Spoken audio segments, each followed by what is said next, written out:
Anime lovers episode 5 में हमने ये देखा कि कैसे एल्चायर जंगल के पोर्टल से निकलने के बाद आर्थर खुद को एक एल्फ कंट्री एलनोर में पाता है, जहां उसे कुछ एल्फ्स पकड़कर मारने ही वाले होते हैं, पर टेशिया उन सबको ये सब करने से रोक देती है। और हमने ये भी देखा कि कैसे आर्थर को तब शॉक लगता है जब उसे ये पता चलता है कि टेशिया कोई आम लड़की नहीं है, वो दरअसल एलनोर किंगडम की इकलौती प्रिंसेस है। और आखिरी में हमने ये भी देखा कि कैसे विनरियल, जो टेशिया का ग्रैंडपा है और एलनोर का पुराना राजा है, उसने आर्थर का टेस्ट लिया, जिससे वो श्योर हो गया कि आर्थर में कुछ तो बात है, और उसने आर्थर को अपने साथ ट्रेन करने को बोल दिया। और आखिरकार हमें विनरियल के जरिए ये भी पता चल गया है कि आर्थर के पास एक बीस्टविल है और वही उसे चेस्ट में पेन दे रही है,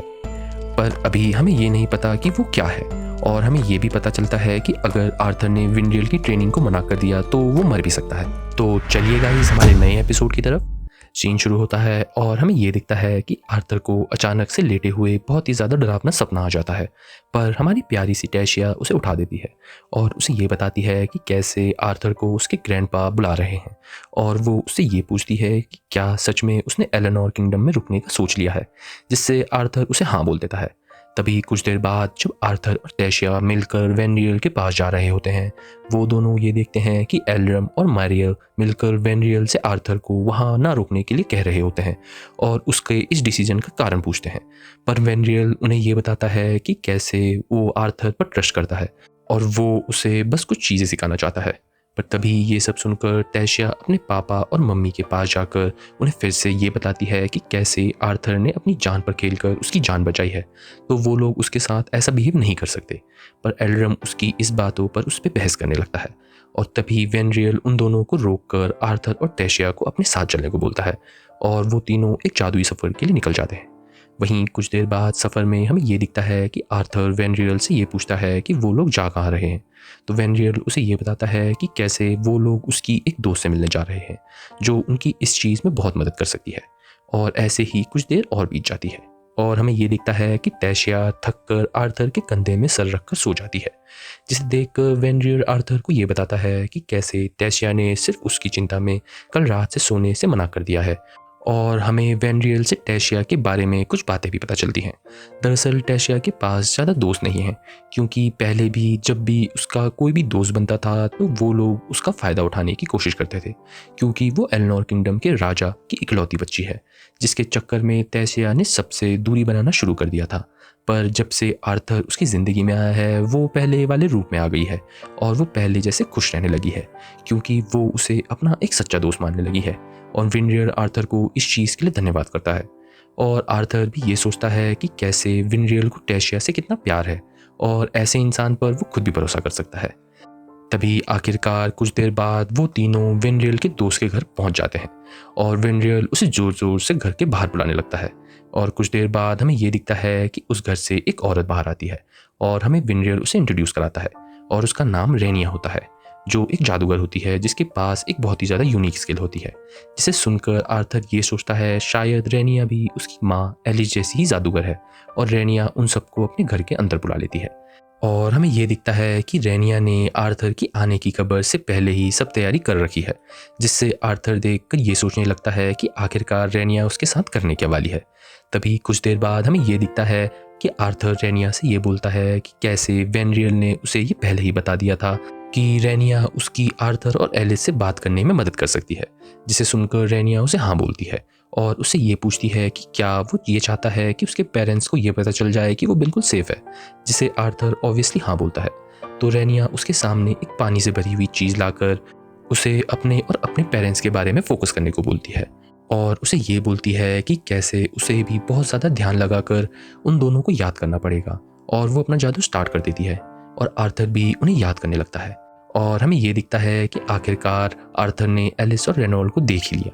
और वो दोनों एक जगह बैठकर खाना खा रहे होते हैं और आर्थर को ही याद कर रहे होते हैं, और हमें थोड़ा पुरानी झलक दिखाई जाती है। दरअसल हमें ये पता चलता है कि उस दिन जब आर्थर ने खाई में कूदकर अपने आप को एलिस के लिए सेक्रीफाइस करा था, तब से तो वो दोनों एकदम तबाह हो गए हैं, पर उन्होंने जैसे तैसे खुद को संभाल कर एक नया स्टार्ट करने की कोशिश करी है और रेनॉल्ड ने भी मेहनत करके एक अच्छे जादूगर की जॉब ले ली है और वो दोनों शहर के अंदर एक घर में शिफ्ट हो गए हैं और अब वो लोग नए आने वाले बच्चे का ख्याल रखने का सोच रहे हैं। तभी वो लोग ये सब सोचकर सैड हो ही रहे होते हैं कि अचानक से उन्हें आर्थर की आवाज़ आती है, जिसे सुनकर वो दोनों एकदम चौंक जाते हैं। और आखिरकार आर्थर अपने पेरेंट्स से इतने टाइम बाद बात करता है और उनसे बात करके उन्हें ये बता देता है कि कैसे वो बिल्कुल सेफ़ है और वो अभी एलनोर में है। वो उन्हें ये भी बताता है कि कैसे वो अभी उनके पास वापस नहीं आ सकता, क्योंकि वो अभी अपना इलाज कर रहा है, क्योंकि उसकी बॉडी में कुछ गड़बड़ है।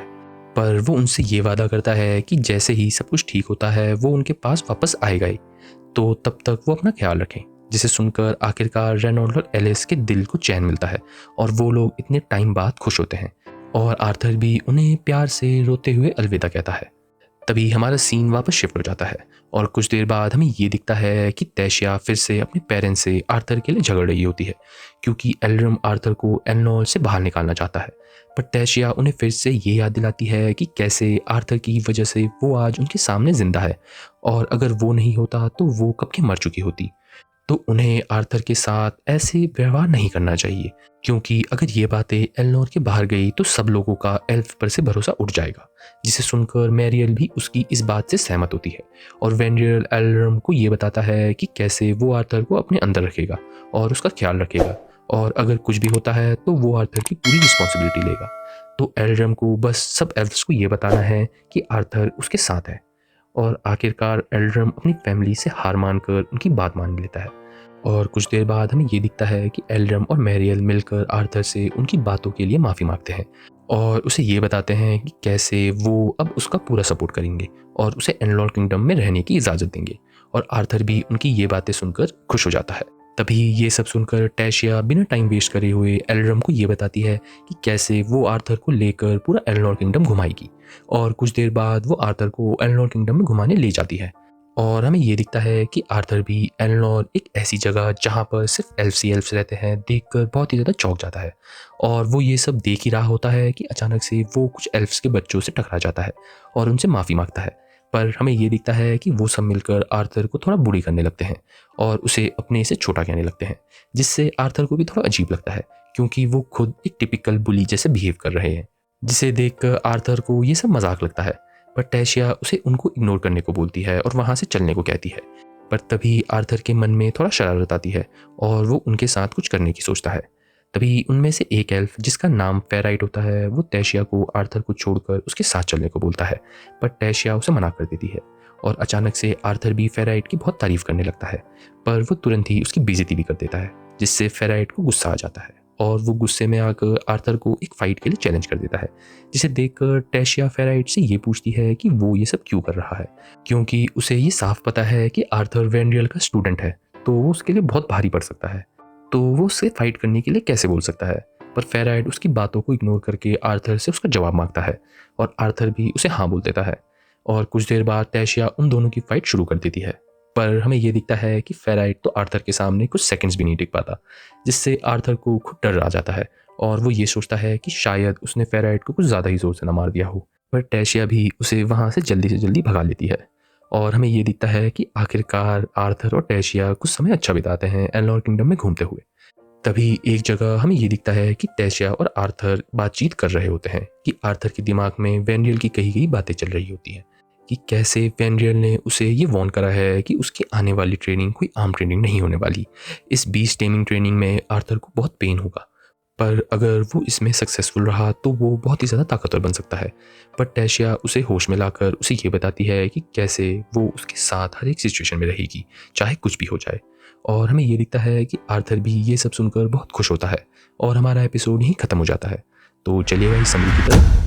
तो एनिमल लवर्स एपिसोड 6 में हमने ये देखा कि कैसे विंड्रियल के इस फैसले में कि वो आर्थर को एल्नोर में रखकर उसे ट्रेन करेगा, मैरियल और एल्ड्रम स्टार्टिंग में तो बहुत खिलाफ थे, पर टैशिया और वेंड्रियल की कही गई बातों से वो भी आर्थर को अपने किंगडम में स्वीकार कर लेते हैं।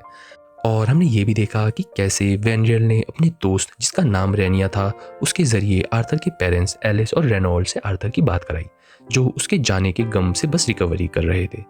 पर जब उन्हें ये पता चलता है कि आर्थर एकदम सही सलामत है तो वो वापस खुश हो जाते हैं और फिर से आर्थर का इंतज़ार करने लगते हैं।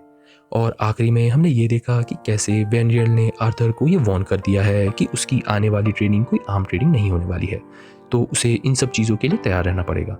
पर तैशिया ने भी आर्थर को ये वादा करा है कि चाहे कुछ भी हो जाए वो आर्थर के साथ रहेगी, जिससे हमें आर्थर और तैशिया की दोस्ती और भी गहरी होते हुए दिखती है। So that's it guys. आशा करता हूँ आपको हमारी ये वीडियो बिल्कुल पसंद आई होगी। अगर हाँ तो हमारे चैनल हिंदी एनिमे को ज़रूर सब्सक्राइब करें और कमेंट सेक्शन में ये ज़रूर बताइए कि आपको ये वीडियो कैसी लगी। तो मिलते हैं आपसे नेक्स्ट एनिमे रिकैप में, तब तक के लिए बाय बाय।